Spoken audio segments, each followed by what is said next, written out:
नमस्कार. तर हा व्हिडिओ आहे गणपती बसवण्याच्या दिवशीचा, म्हणजेच शनिवारचा. तर गणपती बसवण्याच्या दिवशी सर्वांचीच खूप घाई असते, कारण गणपतीच्या आगमनाची खूप सारी तयारी करायची असते. पण आमच्या इथं गुणमईला बरं नव्हतं, त्यामुळे आमची थोडी जास्तच गडबड होती. त्यातल्या त्यात आमचं डेकोरेशन पण बाकी होतं. आदला दिवस आमचा पूर्ण हॉस्पिटलमध्ये गेलेला होता, त्यामुळे आम्हाला डेकोरेशन करायला वेळ भेटला नाही.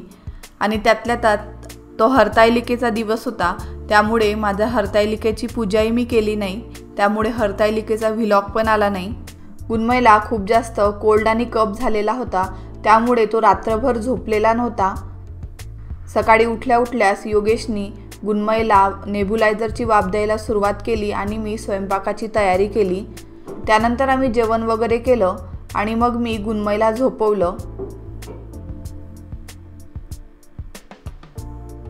तोपर्यंत तुम्ही बघू शकता 2 वाजलेले होते आणि आमचं कुठलंही गणपतीची तयारी झालेली नव्हती.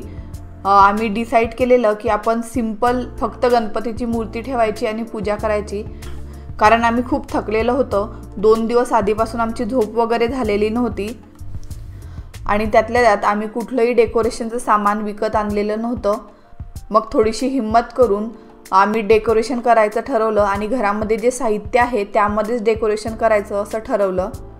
मग माझ्याकडे एक मूव्हेबल टेबल आहे, तो योगेशनी आणला आणि त्यानंतर जे घरामध्ये डेकोरेशनचं सामान आहे ते काढलं. तोपर्यंत मग मी इकडे पटकन मोदकांसाठी कणिक मळून घेतली. तर आज मी उकडीचे मोदक न बनवता तळणीचे मोदक बनवणार आहे, कारण वेळ खूप कमी आहे. त्यातल्या त्यात गुणमईची तब्येत बरी नाही. तर कणिक मळेपर्यंत योगेशने घरामध्ये जे डेकोरेशनचं साहित्य होतं ते काढलं. डेकोरेशन कसं करायचं काही ठरलेलं नव्हतं. मग ते साहित्य काढता काढता योगेशला आम्ही गुणमईसाठी एक हाऊस घेतलेलं होतं, तर ते दिसलं. तर त्याचे पाईप यूज करून आम्ही डेकोरेशन केलं. तर या प्रकारे पाईप जोडून घेतले आणि ते हालायला नको म्हणून सेलोटेपनी व्यवस्थित चिटकवून घेतले. मग त्यावरती मी एक कपडा टाकून घेतला, जेणेकरून जे पाईप आहे ते पण दिसणार नाही आणि टेबल व्यवस्थित झाकल्या जाईल. ॲक्च्युली हा टेबल नाही आहे, तर हे किचनमध्ये मी मूव्हेबल आयलँड बनवून घेतलेला आहे. त्यानंतर मी एक ओढणी घेतली आणि पाईपवरती टाकून सेफ्टी पिनच्या साह्याने ती व्यवस्थित फिक्स करून घेतली. यावर्षीचं आमचं गणपतीचं डेकोरेशन अगदी 0 कॉस्ट प्लस घरामध्ये जे साहित्य आहे त्यामध्येच केलेलं आहे.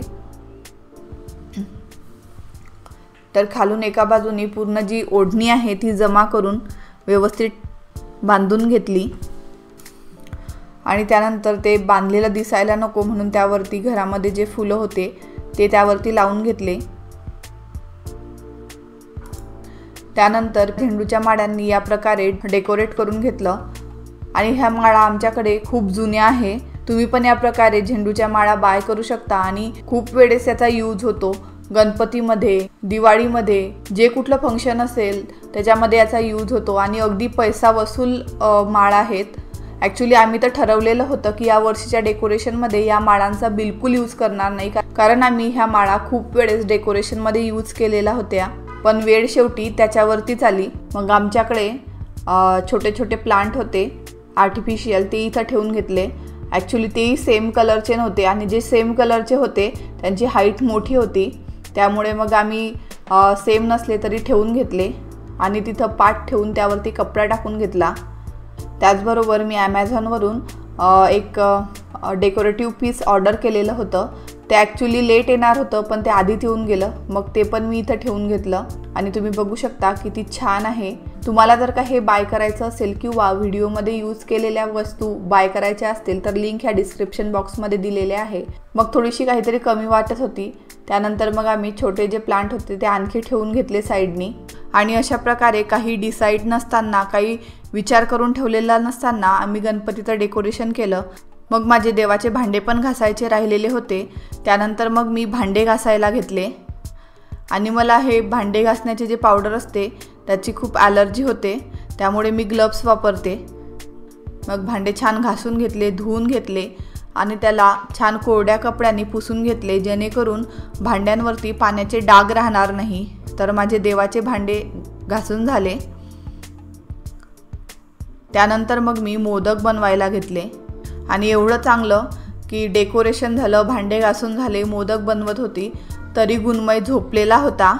त्याला मेडिसिन दिलेल्या होत्या, त्याचबरोबर नेबुलायझरची वाफ दिलेली होती, त्यामुळे त्याला झोप लागली। कारण 2 दिवस रात्रीपासून त्याची व्यवस्थित झोप झालेली नव्हती।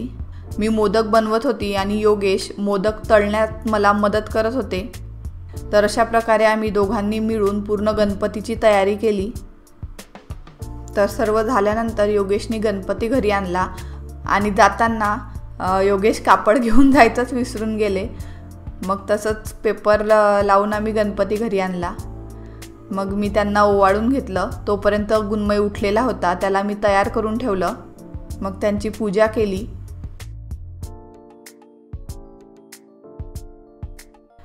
आणि अशा प्रकारे गणपती बाप्पांचं आगमन आमच्या घरामध्ये झालं। योगेश गणपती आणायला गेले तोपर्यंत इकडे मी पूर्ण पूजेची तयारी करून ठेवलेली होती।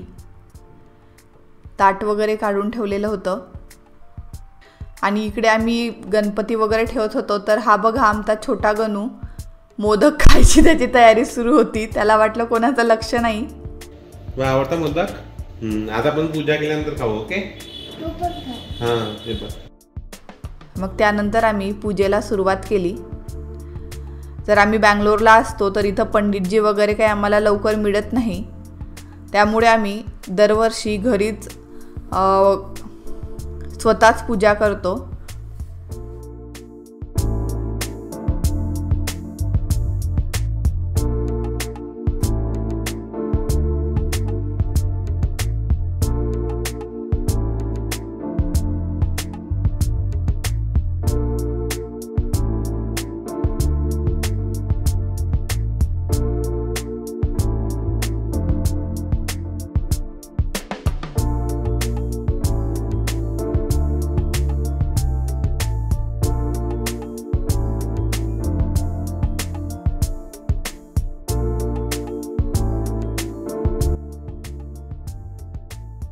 तर अशा प्रकारे आम्ही घरीच गणपतीची पूजा केली। त्यानंतर आरती केली।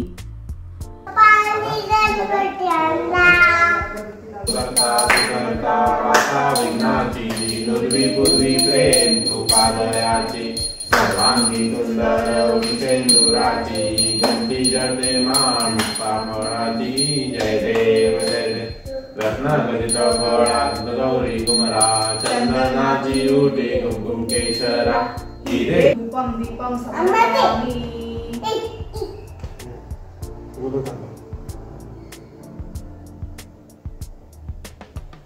लागले मोदक पाहिजे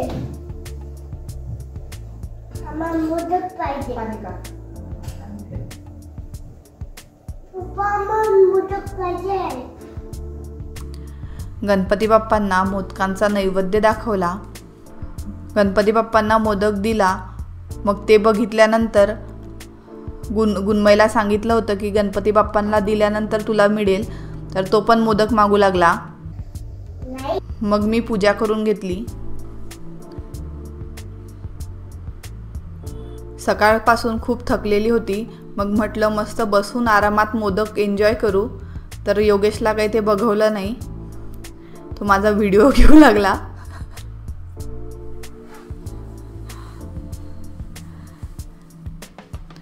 तर अशा प्रकारे आम्ही गणपतीचं डेकोरेशन केलं, त्याचबरोबर गणपतीची पूजा केली। तर तुम्हाला आमचं गणपतीचं डेकोरेशन कसं वाटलं ते कमेंटमध्ये आम्हाला नक्की सांगा आणि व्हिडिओ आवडला असेल तर लाईक, शेअर आणि चॅनलला सबस्क्राईब नक्की करा।